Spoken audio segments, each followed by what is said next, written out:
Au cours de votre parcours de soins, vous serez amené à passer plusieurs fois des examens d'imagerie pour le diagnostic, pour le suivi en cours de traitement, mais également après la maladie pour votre surveillance. L'imagerie est l'une des premières étapes qui font suspecter l'existence d'un cancer. Le couple mammographie-échographie est indispensable pour un diagnostic de cancer du sein. Il nécessite de comprimer le sein quelques secondes. L'échographie est non douloureuse, elle est un complément indispensable.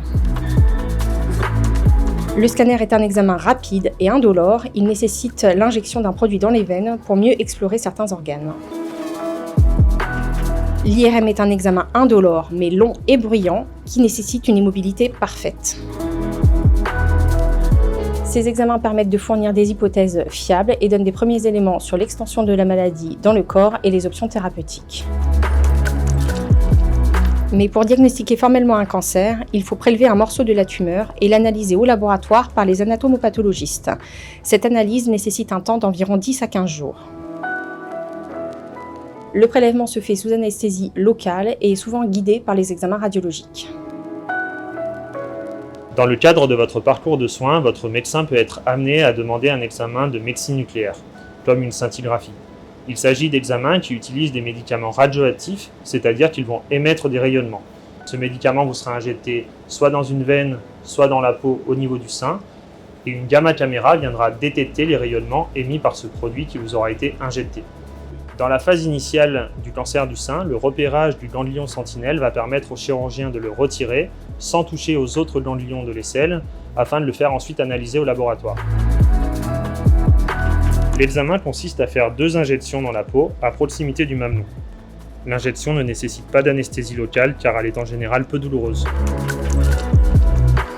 Le médicament radioactif sera capté dans le premier ganglion de l'aisselle, celui qu'on appelle le ganglion sentinelle.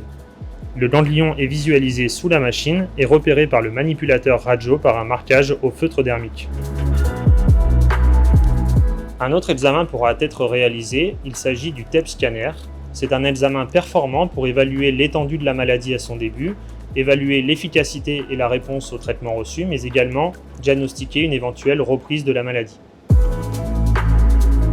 C'est un examen indolore qui dure en général entre 1h30 et 2h et qui est découpé en 3 parties.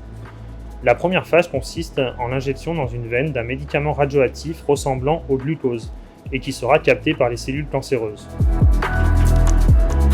La seconde phase est une phase de repos qui dure en général 1 heure. Vous serez installé, allongé dans une pièce dédiée, au calme et au chaud. Enfin, vous passerez ensuite dans la machine, qui n'est pas bruyante et qui ressemble au scanner. La réalisation des images durera en général une quinzaine de minutes.